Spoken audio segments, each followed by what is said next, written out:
était avec Dieu. La parole était avec Dieu. La parole était Dieu. La parole était Dieu. Je prends cette parole. Je prends cette parole. Cette parole est ma vie. Cette parole est ma force. Cette parole est mon courage. Cette parole est Cette parole me donne la guérison. Cette parole me donne la prospérité. Cette parole me donne la prospérité. Si tu crois ça, dis Amen. Amen. Amen avec force. Amen. Amen. Amen. Amen. Amen. Je suis venu apporter un message. Aujourd'hui, nous allons parler de la paix divine. De la paix divine. Nous allons parler d'une paix qui surpasse la paix des hommes. Nous allons parler d'une paix. La définition de la paix, c'est la sérénité, le calme et heureux. Amen. Là, je vais donner une autre définition. La paix est un éton intérieur, ne l'obtient jamais en supprimant ou en ajoutant quoi que ce soit de l'extérieur. La Bible, cette histoire, la chose, elle nous fait comprendre que la paix, c'est pas par rapport à ce qu'on ajoute.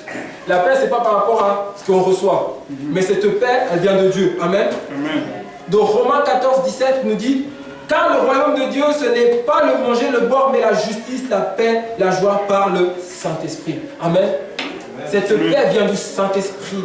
Cette paix intérieure. Cette paix est là quand tu as des dettes. Cette paix vient là quand tu as des difficultés. Cette paix vient quand tu n'as pas de travail, mais toi tu souris.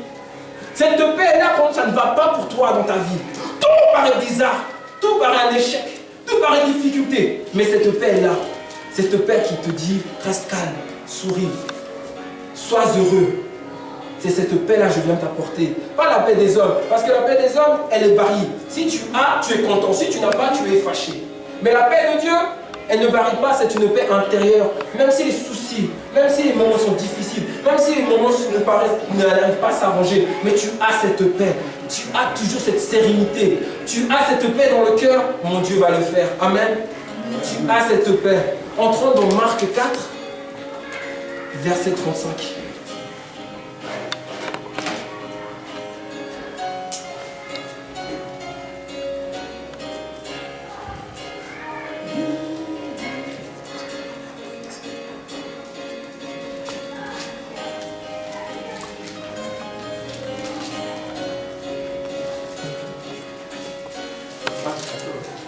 Marc 4, Marc chapitre 4, verset 35.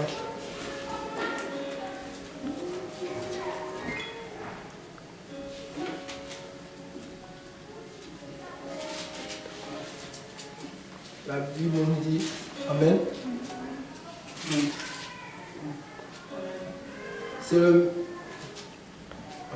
C'est le même jour, sur le soir, Jésus leur dit: passons à l'autre bord. Après avoir renvoyé la foule, il s'est dans le bar où il se trouva. Il avait aussi d'autres barques avec lui. Verset 37. Il s'éleva un grand tourbillon, flot se jeta sur la barque au point que se remplisse déjà. Amen.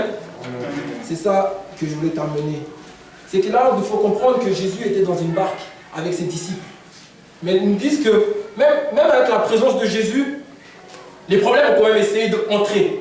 Même avec dans la présence de Dieu, ça veut dire que vous osez quand même tester le Créateur. Amen. Amen. Amen. Alors les disciples ont commencé à paniquer.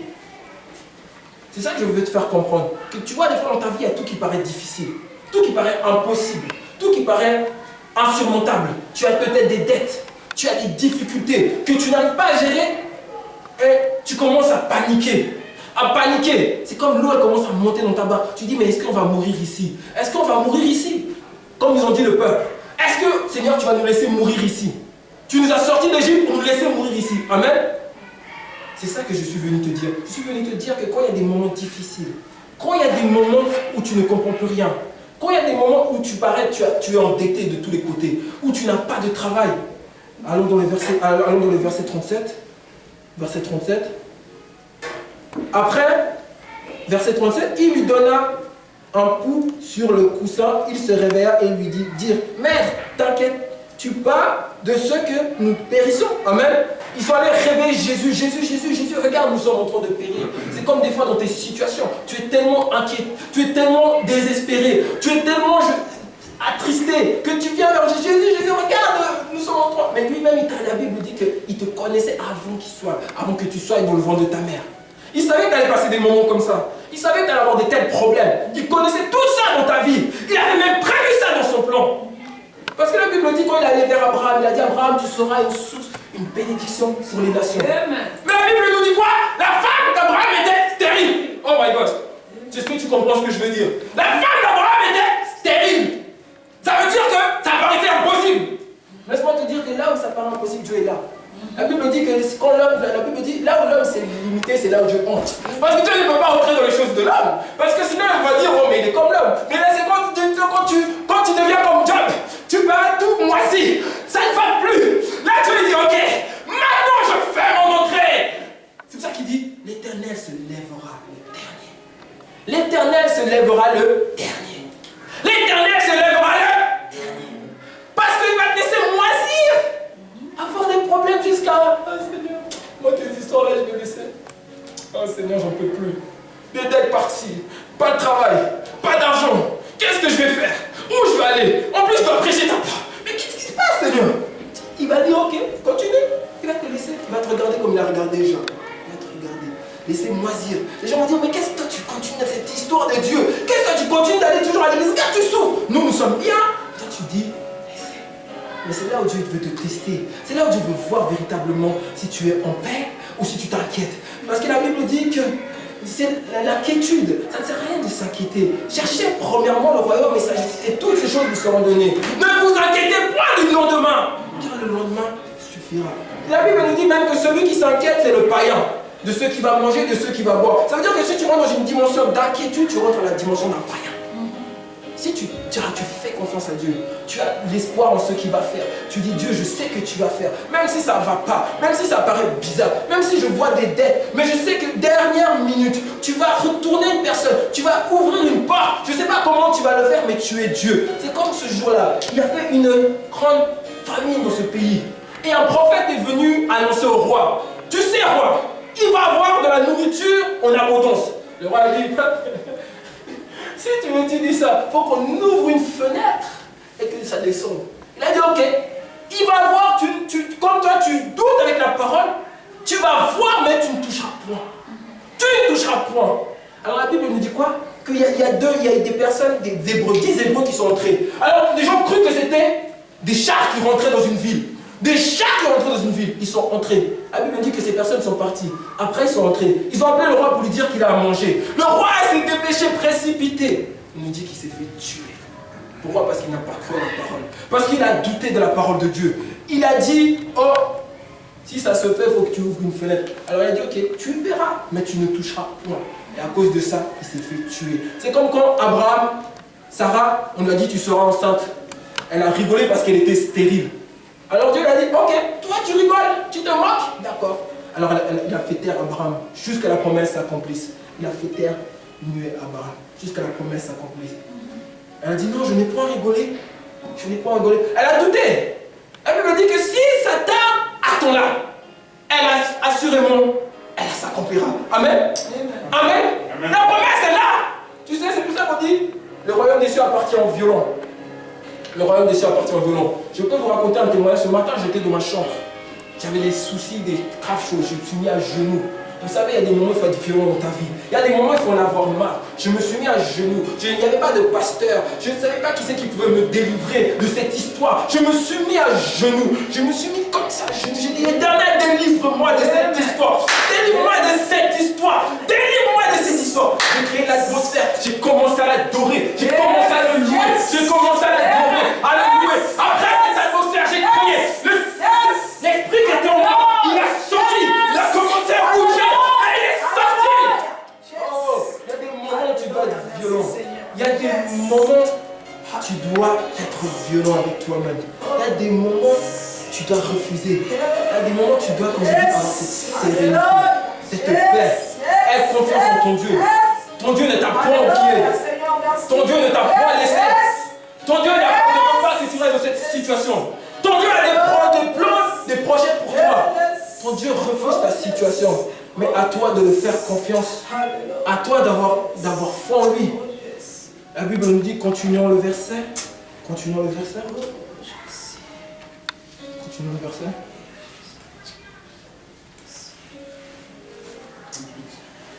39. Il périssait.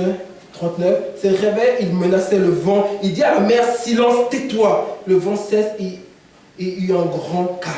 Amen. C'est là où Dieu rentre. C'est pour ça que j'ai dit qu'il s'élève le dernier. Lui, il dormait tranquille. Il voyait les gens qui périssaient. Il voyait que l'eau même, je pense qu'il devait sentir l'eau. Sinon, il était invisible. Il devait sentir l'eau quand même qui venait à lui là où il dormait. Mais lui, il savait qui il était. Il savait qu'est-ce qu'il allait faire. Alors il dormait tranquille. Il se reposait en paix. Quand tu sais ce que Dieu va faire, tu es en paix. Job, même quand Job, on lui a dit, Job, abandonne ta famille, laisse tes histoires. Job, il a dit même à sa femme, mais insensé que tu es. Comment tu peux dire des choses pareilles? Sa femme lui a dit, laisse ton Dieu, il te laisse périr. Mais non, laisse Dieu te laisser périr, il faut qu'il te laisse périr. Parce que tu sais aussi, en te laissant périr, il détruit ta chair. Il détruit cet orgueil, il détruit cette jalousie. Il veut vraiment que tu commences à être plus humble. Alors il va continuer à détruire. Il dit, cette personne-là, c'est pas ton. Je ne veux pas lui donner parce que si je lui donne, il va commencer à montrer à l'église qu'il a de l'argent. Non, tu vas souffrir. Tu dois vraiment tomber en bas. Tu dois vraiment voir vraiment que ça ne va plus. Tu dois vraiment dire, c'est comme si tu es en train d'être dans l'eau, tu te noies et puis tu lèves la main. Tu essaies de pouvoir vouloir. C'est ça qui arrive. Après Dieu dit, à la dernière minute, il tend sa main et il te tire. À la dernière minute, il tend sa main, il te tire de l'eau. Il te tire de l'eau. C'est là où tu es en paix. Tu sais, quand tu vois l'eau qui déborde, qui est jusqu'à là, tu n'arrives plus à respirer. Tu bois l'eau. Tu dis, mais comment je vais sortir de cette histoire? Et tu vois ta main, elle est juste en l'air. Et puis la dernière minute, quand ça ne va plus, quand tu es presque en train de partir, il tend sa main. Viens. Parce qu'il voulait voir. Il fallait qu'il détruise certaines choses dans ta vie. Il était temps que tu fasses plus confiance. Alors il va permettre certaines situations dans ta vie. Ça fait mal. C'est pas facile. Ça fait mal. Des fois ça paraît bizarre. Des fois ça paraît louche. Des fois ça paraît compliqué. Des fois ça paraît bizarre. Où on va? Dieu, où tu m'amènes? Qu'est-ce qu'on va faire? C'est pour ça qu'il faut être en paix. Sois en paix. Quand tu vois les dettes, sois en paix. Regarde tes dettes, tu dis bientôt ça va te finir. Quand tu vois des choses, sois en paix. Regarde, tu dis ça va bientôt finir. Sois en paix. Reste. Laisse-toi moisir. C'est pas grave. Laisse-toi moisir. On est tous en moisir. Laisse-toi, tu acceptes. Parce que quand Dieu va lever, quand Dieu va te sortir, les gens vont dire waouh. Waouh. Mais avant, Dieu laisse. Et puis je suis venu ici te dire que ta paix, ce n'est pas parce que tu as un travail. Ta paix, ce n'est pas parce que tu as un mariage. Mais ta paix, c'est parce que tu mets ta confiance en l'éternel. Heureux l'homme qui se confie en l'éternel. C'est vrai. Ta paix n'est pas parce que tu as le mariage. Le mariage peut te donner une paix, une satisfaction, un temps. Mais après, à un moment, tu redeviens normal. Mais cette paix, je suis venu te dire, Philippiens 4:7 nous dit, et la paix de Dieu qui surpasse toute intelligence, garde vos cœurs et vos pensées en Jésus-Christ. Amen. Cette paix-là te garde en Jésus-Christ. Cette paix garde ton cœur et ta pensée. Tu as confiance en ton Dieu. Tu ne sais pas comment il va faire. Tu ne sais pas comment il va faire. Tu ne sais pas quand il va ouvrir la porte. Tu ne sais pas quand ça va changer. Peut-être ta situation va changer dans 2 mois. Peut-être même demain, elle va changer ta situation. Tu ne sais pas quoi il va faire. Mais tu as confiance. Tu es en paix. Des fois, même les gens croient que tu es fou parce que tu marches en paix avec tous les problèmes que tu as. Tu es rempli, tu es dans l'eau, tu es en train de te noyer. Mais toi, tu es tranquille, tu marches. Tu es en paix. Tu vois vraiment tes soucis commencent à s'accroître. Les problèmes commencent à s'accroître. Tu es en paix. Tu es en paix avec toi-même. Tu sais que Dieu va le faire. Tu as confiance en Dieu que tu as cru. Tu as confiance en qui tu as mis. Job 22-21 dit, attache-toi donc à Dieu et tu auras la paix, tu jouiras ainsi du bonheur. Amen. Tu vois, c'est là quand tu t'attaches à ton Dieu. C'est quand tu lui fais confiance que tu vois le bonheur. Tu es heureux, tu es épanoui. Tu n'es pas épanoui parce que tu as l'argent, tu n'es pas épanoui parce que tu as des bêtes. Non, tu es épanoui parce que tu es un Dieu. Tu dis, c'est pas grave, c'est des situations qui arrivent. Chaque homme est passé par là. Si tu lis la Bible, chaque homme, il n'y a pas d'homme de Dieu, que ce soit d'Abraham jusqu'à Apocalypse, il n'y a aucun homme de Dieu qui n'a pas connu des difficultés, qui n'a pas connu des moments difficiles. Il n'y a aucun homme de Dieu qui n'a pas dit à Dieu, moi je crois que je retourne en arrière. Non, parce qu'à un moment ça paraît difficile. Mais c'est parce que Dieu veut vraiment que tu descendes jusqu'en bas. La Bible dit, celui qui s'humilie, Dieu le relève. Il faut s'humilier. Il veut te descendre en bas afin de bien te relever, afin que tu sois une personne changée, afin que tu sois une personne transformée, afin que tu sois une personne à son image, afin que tu sois une personne comme lui, il a désiré que tu sois. Il ne veut pas que tu sois le modèle des hommes. C'est pour ça qu'il dit soyez renouvelés par le renouvellement de l'intelligence, afin que vous connaissiez la volonté de Dieu. Parce que nous venons tous de quelque part. L'Égypte nous a laissé des traces. L'Égypte nous a laissé un comportement. C'est pour ça que tu vois des fois des personnes qui viennent, ils friment. L'Égypte a laissé un comportement. Mais Dieu ne veut pas que tu refasses ça dans sa maison. Dieu veut que tu sois humble. Dieu veut descendre le plus bas. Alors c'est pour ça qu'il permettra ces situations. Afin que tu descendes. Afin que tu mettes tes genoux à terre et tu dis Seigneur, j'ai besoin de toi.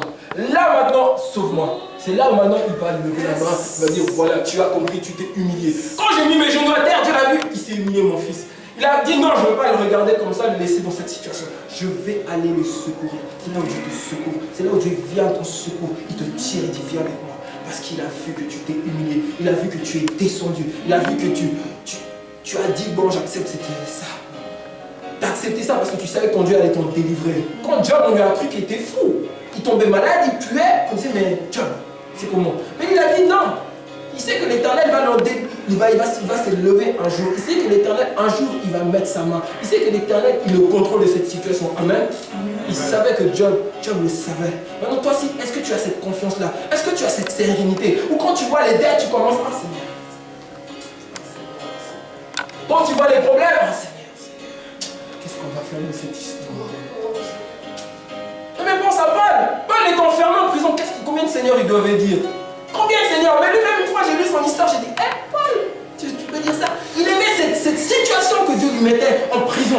Il disait, pour lui, il prend ça pour une gloire. Il écrivait ça, j'ai dit, my God, une gloire?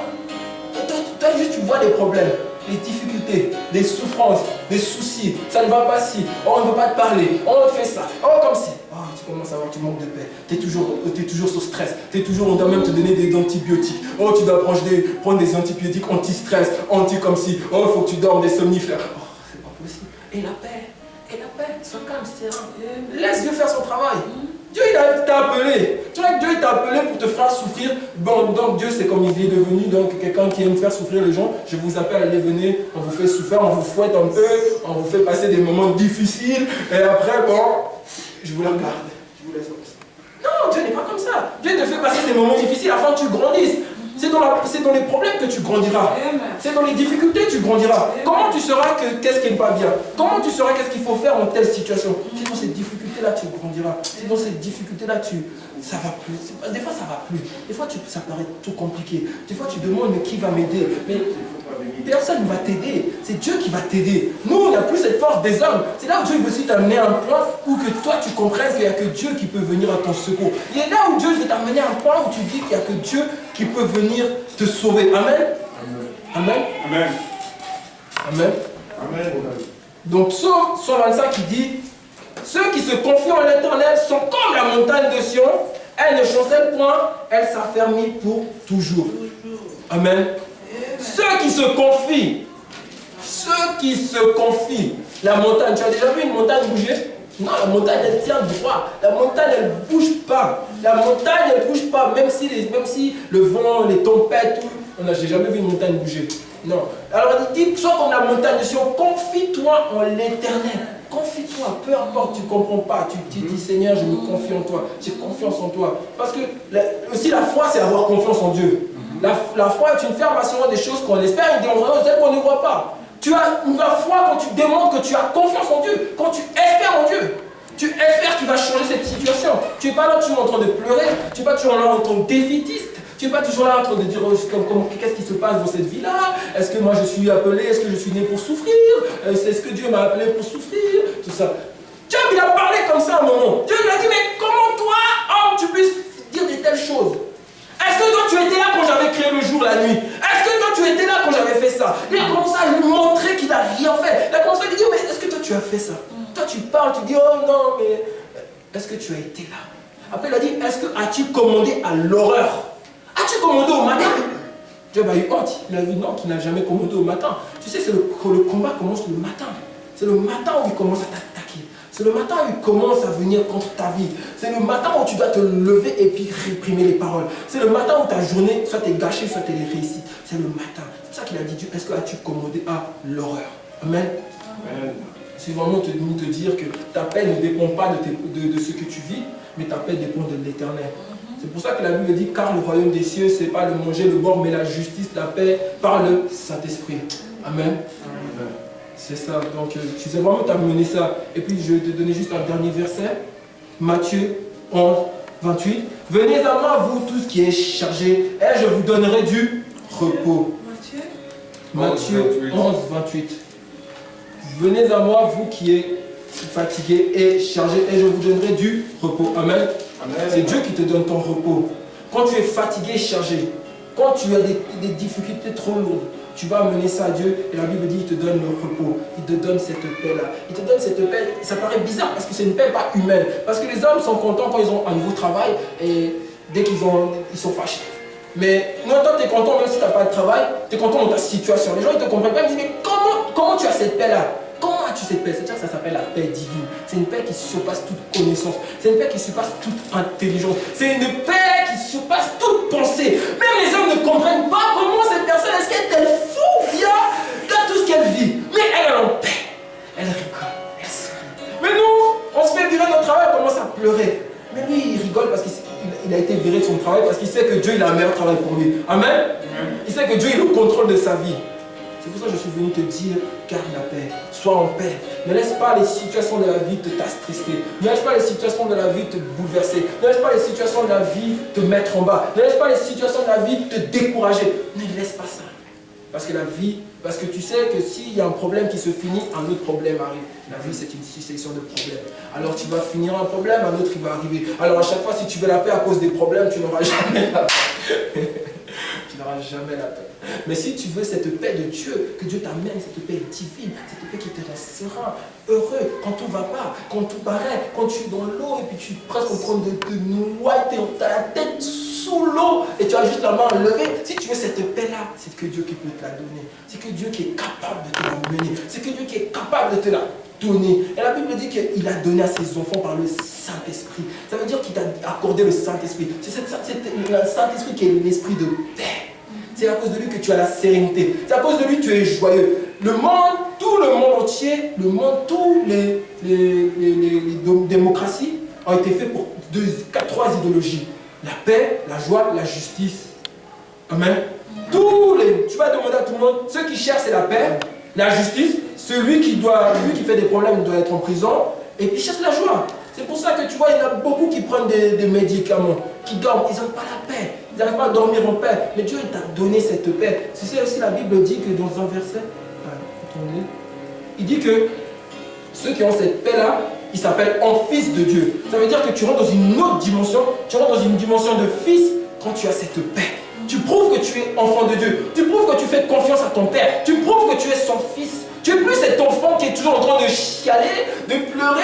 Non, Seigneur, secours-moi. Seigneur, délivre-moi. Non, tu es devenu cet enfant mature, qui est en paix, qui marche en paix, qui est serein. Amen. Qui est serein. Sois serein dans ta vie. Sois serein. Ne laisse pas la vie te bouleverser. Ne laisse pas la vie te bouger. Ne laisse pas la vie te déranger. C'est pour ça qu'on a chanté. Je veux m'enraciner en toi. Jésus est. Combien le vent et la tempête. Donne-moi de résister. Oh my God. Donne-moi de résister. Oh yes. Tu sais, les moments difficiles viendront. Les moments impossibles viendront. Les difficultés viendront. On est des hommes et des femmes. Tu ne peux pas croire que la vie chrétienne, c'est pas dit absence de problème. Non.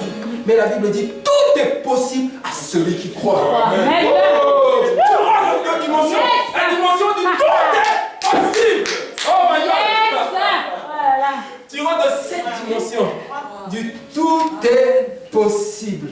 C'est ça.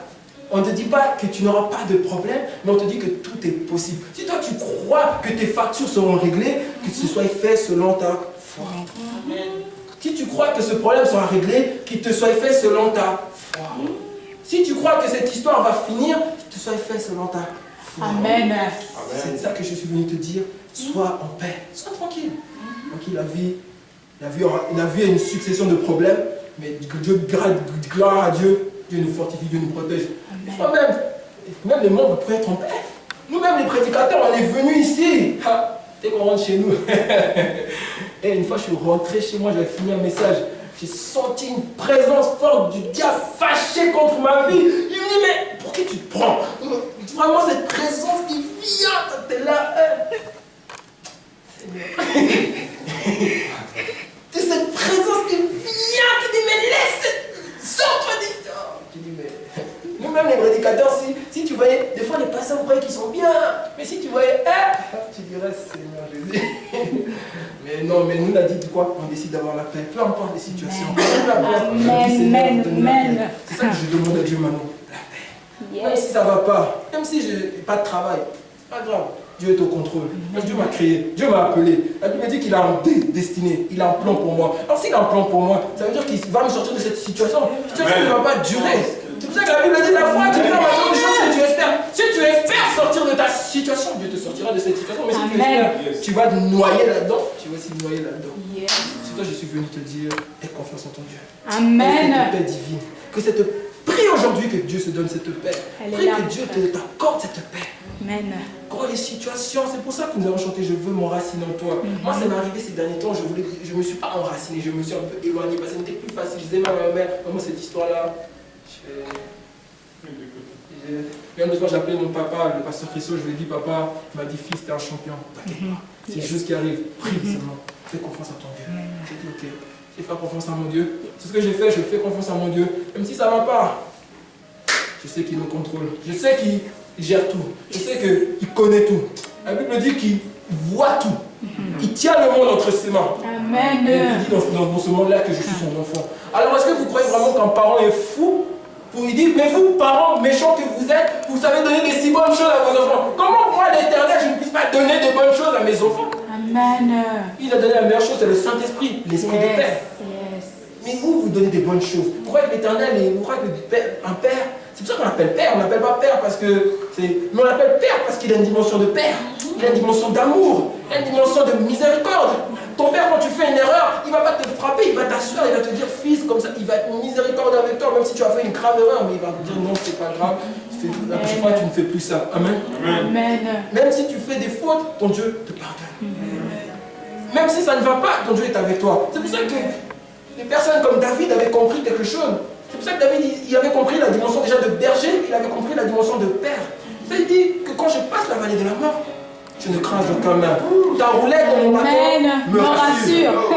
Je suis rassuré là quand je passe cette vallée. Amen. Ça veut dire qu'il nous a fait comprendre que dans vos vies, vous aurez des vallées. Yes. Vous passerez des vallées de la mort. Yes. Ces vallées paraissent bizarres. Quand on dit une vallée de la mort, vous voyez que c'est la mort. Et tout le sang, tout ce que vous voulez, quand vous voyez dans les films d'horreur, c'est ça une vallée de la mort. Quand vraiment vous voyez des choses bizarres dans tous les... C'est ça une vallée de la mort. Mais David, il disait que quand je passais, il passe à calme. Parce qu'il a dit quoi? Ta houlette et ton bâton me rassurent. Je puis tout par celui qui me fortifie. Je ne puis pas tout par l'État, je ne puis pas tout par mes amis, mais je puis tout par celui qui me fortifie. Pendant les moments difficiles, c'est lui qui me fortifie. Pendant les moments où ça ne va pas, c'est lui qui me fortifie. Si tu crois cela, dis Amen. Amen. Amen.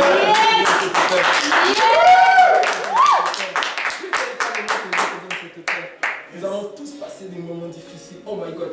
Le début de l'année 2015. Oh my God. Je me suis demandé les prières qu'on a fait. Mais Dieu nous a dit, ayons la paix. Dieu nous apporte aujourd'hui ce message en tant que son serviteur. Il dit, ayons la paix. Ayons la paix, la BRCM. Ayons la paix. Ça va aller. Dieu connaît cette église. Dieu connaît ce qu'il fait. Dieu connaît son œuvre. Dieu va au contrôle de son œuvre. Dieu est au contrôle de ta vie. Il te connaît. Il te connaissait avant que tu sois dans le ventre de ta mère. Il te connaissait.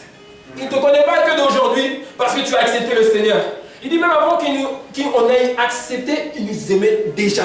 Ça veut dire qu'avant même que tu dises oui au Seigneur, il avait déjà de l'amour pour toi. Il avait déjà de la compassion pour toi. Il avait déjà des pardons pour toi. C'est pour ça qu'il y a beaucoup de situations de la vie. Pourquoi des fois tu ne dis pas? Des fois j'ai écouté quelqu'un, il est mort à 20 ans. À 20 ans, un jeune âge. Il est mort à 20 ans, accident de voiture. Il est mort. Et toi et moi, nous avons fait toutes les bêtises du monde au monde. Nous avons fait toutes les bêtises. Mais Dieu nous a toujours préservés. Et tu as remarqué qu'à chaque fois que tu faisais des choses, Dieu était toujours là, mais il te regardait parce qu'il ne pouvait pas trop faire parce que tu n'avais pas encore accepté. Alors, il ne voulait pas rentrer dans la situation parce qu'il te laisse aussi faire. Il t'a laissé faire. Mais maintenant, tu crois qu'aujourd'hui tu es venu dans le Seigneur, il a décidé de changer de dos, maintenant tu vas souffrir. Mais non. Dieu n'est pas farfretard. Dieu n'est pas, moi j'ai toujours dit, Dieu n'est pas, c'est pas un Dieu qui est au haut, il est assis, il vous regarde souffrir sur la terre, et ça lui fait plaisir, ça lui fait mal. Ça lui fait mal, c'est pour ça qu'il a dit à David, je vois des rois qui marchent à pied, et je vois d'autres qui marchent sur des chevaux. Ça lui a étonné. Il dit, mais moi je vois mes enfants qui souffrent sur la terre, et en principe, je les avais tout donné, j'ai tout investi en eux, j'ai tout fait pour eux, mais ils souffrent sur la terre. Amen. Amen. Ça, je suis venu te dire, aie cette paix, sois tranquille, paix divine. Peu importe, même si les situations sont difficiles, dis, j'ai confiance en mon Dieu. Même si ça ne va pas, j'ai confiance en mon Dieu. Même si ça, j'ai confiance en mon Dieu. Même si ça, une fois, j'ai regardé toutes mes factures, j'ai regardé, j'ai dit, Seigneur, délivre-moi de ça. Après, Dieu, il m'a donné la solution. Alors j'ai dit, fais-le confiance. Au dernier moment, il va trouver une solution. Peut-être qu'il va te mettre dans une affaire. Peut-être qu'il va te faire ça. Peut-être qu'il va appeler quelqu'un. Peut-être qu'il va avoir un chèque en blanc, quelqu'un va dire, oh, écris. Tu ne vas pas comprendre comment Dieu va te sortir de ta situation. Peut-être tu vas recevoir une facture qui viendra d'ailleurs, qui dira, bon, on a payé. Tu vas recevoir peut-être un appel, oh, ça a été payé. Tu dis, mais comment ça se fait? Ça, c'est ton Dieu. C'est le Dieu-là auquel tu as confié. C'est ce Dieu-là que tu as fait confiance. Tu n'as pas fait confiance à un Dieu qui ne... La Bible dit qu'il n'est pas un homme pour mentir, ni un homme pour se repentir. Ça veut dire que ce n'est pas un homme qui va dire une parole, je protège mes enfants, et après il reste les là. Il te regarde parce qu'il attend quelque chose. Mais il ne te regarde pas parce qu'il veut te laisser souffrir. Lui, ça ne lui fait pas plaisir que tu souffres. Mais bon, il dit, je souhaite que tu prospères à tous tes âmes, qu'on prospère l'état de ton âme. Lui, son souhait, c'est que tu prospères. Lui, son souhait, c'est que tu réussis. Lui, son souhait, c'est que tu aies de l'argent. Mais il y a des situations dans la vie qui arrivent. Est-ce que, s'il a souhaité, il a permis que son serviteur, qui allait avoir l'enfant de la promesse, que sa femme soit stérile, il a permis, il a laissé. Il n'a pas agi tout de suite. Il a laissé des années, presque même, on peut dire 20 ans ou 40 ans si je ne me trompe pas dans les calculs. Je ne vais pas donner de faute, mais je crois que c'est 20 ans ou 40 ans qu'il a laissé sa femme, la femme d'Abraham, souffrir dans cette stérilité. Il lui disait que tu auras l'enfant de la promesse. Mais il lui dit, mais non, le seul enfant que j'ai, c'est l'enfant de Damas. Il dit, non, c'est celui qui va venir de tes entrailles, celui qui va sortir de toi. Toi, tu dis, non, mais Seigneur, tout ce que j'ai, c'est ça.